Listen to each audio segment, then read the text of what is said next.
I am Nitin sir from Veena classes. Previous lecture में हमने wait और मास तक के क्वेश्चंस कवर किए थे।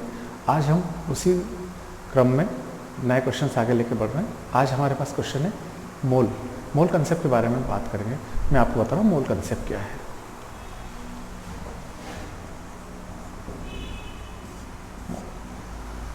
मोल एक यूनिट है जो एसआई यूनिट है, वो क्वांटिटी के लिए होती है। किसी सब्सटेंस की क्वांटिटी के लिए जो यूनिट है वो मोल है।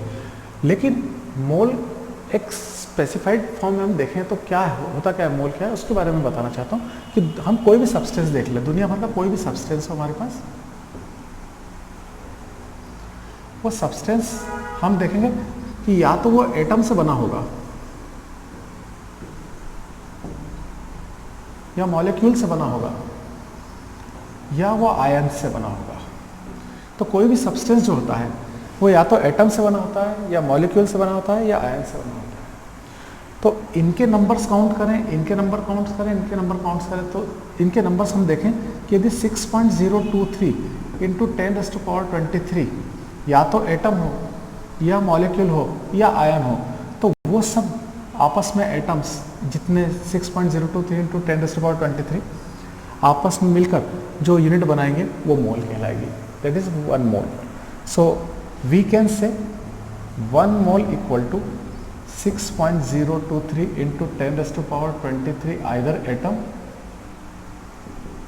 और 6.023 इंटू 10⁻23 मॉलिक्यूल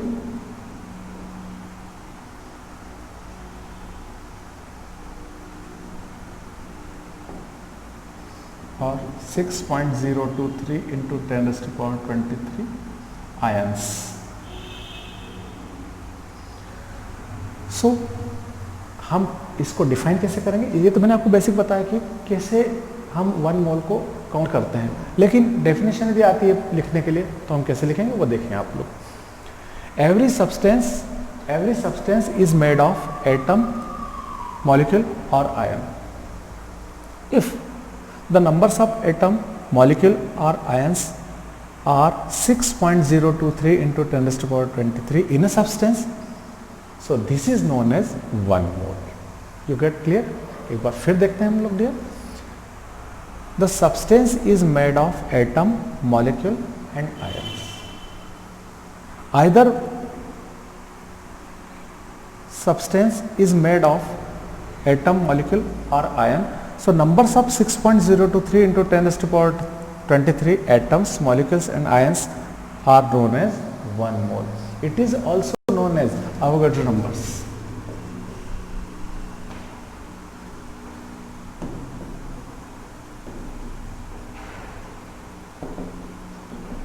इसे एवोगाड्रो नंबर्स के नाम से भी जाना जाता है। सो ये 1 मोल कंसेप्ट हुई। अब इसके अलावा कभी कभी टीचर्स और दूसरी डेफिनेशन भी एक्सपेक्ट करते हैं आप लोगों से, तो वो दूसरी डेफिनेशन आप देखें। आप और में हम कार्बन 12 को लें और उसकी 0.012 kg क्वांटिटी ले लें। ये छोटा क्वांटिटी है। कार्बन 12 की इस क्वांटिटी में जितने एटम्स नंबर प्रेजेंट्स होंगे उनको भी हम मोल कह सकते हैं या एवोगाड्रो नंबर कह सकते हैं। तो हम इसको डिफाइन करें तो वो क्या डेफिनेशन होगी कि the atom numbers present in carbon 12, the quantity of 0.012 kg of carbon 12 is known as Avogadro number or mole number. एक बार फिर देखते हैं। The atom presents in 0.012 kg of carbon 12 is known as mole or Avogadro number. तो I think अब आपको clear हो गया होगा। यदि आपको मोल या Avogadro नंबर कहीं दिखता है तो उसको मैथमेटिकल फॉर्म में आप 6.023 इंटू 10⁻23 लिख सकते हैं। स्टूडेंट्स, प्रीवियस लेक्चर में हमने अभी जो है मोल कंसेप्ट को क्लियर किया था। अब हम आगे ले रहे हैं मोल वॉल्यूम और ग्राम मॉलिक्यूलर वॉल्यूम। इसके बारे में आपको बताता हूँ ये क्या है। इसकी डेफिनेशन है, छोटी सी डेफिनेशन है, तो ध्यान दें आप जरा। एनटीपी नॉर्मल टेम्परेचर प्रेशर, इसको डेफिनेट टेम्परेचर, डेफिनेट प्रेशर भी कहा जा सकता है। इस पर हम 1 मोल ऑफ गैस लें तो उसके उस गैस में कोई ना कोई वॉल्यूम होगा, उस वॉल्यूम को हम मोलर वॉल्यूम या ग्राम मॉलिक्यूलर वॉल्यूम कहेंगे। मैं आपको फिर बता दूं इस चीज़ को, फिर मैं डेफिनेशन भी बताऊंगा आपको। एनटीपी जिसे डेफिनेट टेम्परेचर या डेफिनेट प्रेशर कहा जाता है, उसे उस एनटीपी कंडीशन पे एक मोल गैस को लेकर उसका वॉल्यूम फाइंड करें तो उसे ही हम मोलर वॉल्यूम या ग्राम मॉलिक्यूलर वॉल्यूम कहेंगे। So definition again we are having, so at definite temperature and definite pressure volume of one mole gas is known as molar volume और ग्राम मॉलिक्यूलर वॉल्यूम। सो ये आपको clear होगा। सो अब मैं आपको आगे बता रहा हूँ कि इसकी वैल्यू जो होती है एनटीपी पे, at NTP volume of one mole gas is 22.4 litres. ये स्टैंडर्ड वैल्यू है जो आपको याद रखना चाहिए। वन मोल गैस का वॉल्यूम 22.4 लीटर्स होता है, जबकि टेम्परेचर और प्रेशर स्टैंडर्ड हो या डेफिनेट हो। So this is the molar volume और ग्राम मॉलिक्यूलर वॉल्यूम। अब हम नेक्स्ट क्वेश्चन में आगे देखेंगे कि कोई भी केमिकल रिएक्शन किन किन लॉज पे आगे कंडक्ट होती है और उन लॉज की स्टडी करेंगे। डियर स्टूडेंट्स, प्रीवियस लेक्चर में हम लोगों ने मॉलिक्यूलर वॉल्यूम को देखा था। अब हम देख रहे हैं कुछ बहुत ही महत्वपूर्ण क्वेश्चन है, बहुत इंपॉर्टेंट क्वेश्चन है नॉलेज पॉइंट ऑफ व्यू से भी और एग्जाम पॉइंट ऑफ व्यू से भी। जनरली टीचर इन क्वेश्चंस को पसंद करते हैं और एग्जाम में ज़रूर देते हैं, तो हम थोड़ा सा इस पर कॉन्सेंट्रेट करेंगे। अब हम कुछ ऐसे लॉज पढ़ेंगे जिन पे कोई भी केमिकल रिएक्शन वर्क करती है, कंडक्ट होती है और रिजल्ट देती है। इनमें से एक पहला लॉ हम पढ़ने जा रहे हैं आज, वो है law of conservation of mass. Law of conservation of मास के बारे में थोड़ा सा मैं आपको पहले इंट्रो करूँ। यह जो लॉ है वो लेवोइजियर ने दिया था।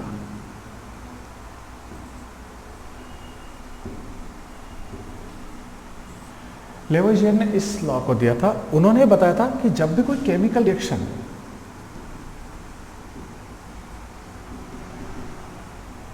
कंडक्ट की जाती है तो उस केमिकल रिएक्शन में हम देखते हैं कि रिएक्टेंट्स भी होते हैं और वो आपस में कंबाइन होते हैं और फिर वो प्रोडक्ट देते हैं हमको। तो ये जो रिएक्टेंट्स होते हैं और ये प्रोडक्ट्स होते हैं, तो जब ये केमिकल रिएक्शन कंप्लीट हो जाती है तो एक बात लेवोइजियर ने ऑब्जर्व की कि जो रिएक्टेंट्स का मास हमने लिया था, कंडक्ट होने के बाद प्रोडक्ट मिल रहे हैं उसमें भी हमें मास मिलेगा, तो वो मास हमेशा इक्वल रहता है, उस मास में कोई कमी नहीं होती ना कोई बढ़ता है। मतलब जो मास हमने लिया था सेम मास उतना ही मिल जाएगा। सपोज ए और बी मिलके 20 ग्राम है तो प्रोडक्ट के दौरान भी हमें सी और डी 20 ग्राम ही मिलेगा। ये लॉ समझाने के लिए लेवोइजियर ने जो बात बताई है वो हम स्टेटमेंट के रूप में देंगे, उसे ही conservation of mass, law of conservation of mass कहा जाता है। सो हम उसको इन्वर्टेड कॉमर्स में किस तरह से रिप्रेजेंट करेंगे वो बताते हैं कि in a chemical reaction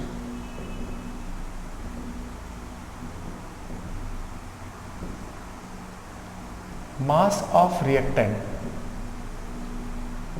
is always equal to mass of product. In chemical reaction, mass of reactants is always equal to mass of product. That means there is no loss of mass due to chemical reaction. It also just like a law of conservation of mass we just got in previous classes। तो हम यहाँ पे देख पा रहे हैं कि बात समझ में आ जाती है हमें कि जैसे मान लीजिए A है हमारे पास 10 ग्राम और B की क्वांटिटी है 20 ग्राम, तो टोटल मास हमारे पास 30 ग्राम हो रहा है यहाँ पे। अब यदि हम देख लें कि C और D दो प्रोडक्ट बन रहे हैं, हो सकता है ये 5 ग्राम बना तो ये 25 ग्राम बनेगा और इस प्रकार टोटल ये भी 30 ग्राम हो गया। सेम नहीं, लेकिन टोटल मास इक्वल आ रहा है, जो लॉ ऑफ कंजर्वेशन मास को सपोर्ट करता है, उसको एक्सप्रेस करता है। मैं अब एग्जांपल लेता हूँ। सपोज हमने कार्बन को ऑक्सीजन की प्रेजेंस में बर्न किया तो कार्बन डाइऑक्साइड गैस बन रही है। यदि हम मॉलिक्यूलर मास के बेस पे देखें तो कार्बन 12, ऑक्सीजन 16 × 2, तो कितना हो रहा है 12, 16 टू द 32, ये हो रहा है 44 यूनिट। कार्बन को यहाँ देखें प्रोडक्ट के फॉर्म में carbon 12 plus 16 into 2 12 plus 32 same 44, दोनों यूनिट सेम है, जो क्लियर कर रही है कि लॉ ऑफ कंजर्वेशन ऑफ मास जो है केमिकल रिएक्शंस उन्हीं पर बेस्ड होती है और वो उस रूल को फॉलो करता है, उस लॉ को फॉलो करता है। सो आई थिंक आपको क्लियर हो गया होगा। एक बार मैं फिर रिवाइज करता हूँ इस चीज़ को, ये बहुत इंपॉर्टेंट माना जाता है। फिर एक बार कहूँ मैं, टीचर्स काफ़ी इसको पसंद करते हैं, तो इसको हम देखते हैं कि कैसे किया जाए। सबसे पहले हम देखें कि दिस लॉ, या कहें कि law of conservation of mass was given by Lavoisier. According to Lavoisier, when chemical reaction starts, the reactants combine and they form product. So total mass of reactants is always equal to total mass of product. So we can say in a chemical reaction, mass of reactant is always equal to mass of product. So due to chemical reaction there is no loss of mass. Example आपको clear होगा, इस प्रकार से ये होगा। यदि समझ में नहीं आए तो आप फिर से वीडियो को देख सकते हैं या कमेंट सेक्शन में जाके मुझसे क्वेश्चन कर सकते हैं। डियर स्टूडेंट्स, प्रीवियस लेक्चर में हमने लॉ ऑफ कंजर्वेशन ऑफ मास को क्लियर कर लिया था, लेकिन एग्जाम में जब ये क्वेश्चन आएगा तो उसके साथ उसके एक्सपेरिमेंट्स या एग्जाम्पल्स भी बता रहे होंगे। तो वो एग्जाम्पल मैं यहाँ पे आपको बताने जा रहा हूँ और इस एग्जाम्पल को उस क्वेश्चन के साथ ही मिलाकर लिखना होगा एग्जाम में, तब हमें मैक्सिमम मार्क्स मिलने की पॉसिबिलिटी बनेगी। तो आप थोड़ा सा इसको समझें। मैं लॉ ऑफ कंजर्वेशन ऑफ मास को इसको फॉलो करने वाले एक एक्सपेरिमेंट को बता रहा हूँ जो लेंडॉल्ट नाम के केमिस्ट के द्वारा, साइंटिस्ट के द्वारा परफॉर्म किया गया था। तो वो हम देखते हैं। पहले मैं आपको बताता हूँ लेंडॉल्ट ने क्या किया कि इंग्लिश के अल्फ़ाबेट H जैसी एक हॉलो ट्यूब ले ली। इस ट्यूब को लेकर उन्होंने केयरफुली इसके लेफ्ट आर्म में सिल्वर नाइट्राइट AgNO3 फिल किया और राइट आर्म में हाइड्रोक्लोरिक एसिड को फिल किया और बहुत केयर के साथ उसका मास डिटरमाइन किया और उसका मास आया x ग्राम। फिर उन्होंने क्या किया, इस ट्यूब को लेकर बहुत अच्छे से शेक कर दिया। बहुत अच्छे से शेक करने के बाद यह हुआ कि सिल्वर नाइट्राइट HCl के साथ और HCl सिल्वर नाइट्राइट के साथ मिक्स होने से केमिकल रिएक्शन स्टार्ट हो गया और सिल्वर नाइट्राइट ने हाइड्रोक्लोरिक एसिड से रिएक्शन किया और as a result of AgCl और HNO3 नाइट्रिक एसिड बना। जब रिएक्शन कंप्लीट हो गया और इसका मास फिर से डिटरमाइन किया गया तो वो सेम x ग्राम ही मिला, जिससे ये क्लियर हो गया कि रिएक्शन के पहले जो वेट मास था वही रिएक्शन के बाद रहा, जिससे ये कंफर्म हो गया कि यह रिएक्शन या इसके ऐसी और भी reactions law of conservation of मास को फॉलो करती हैं। तो आज हमने इन खास क्वेश्चनों को आपके लिए किया और अब हम अगले प्रश्न जो है नेक्स्ट लेक्चर में करेंगे। तब तक स्टे ब्लेस्ड।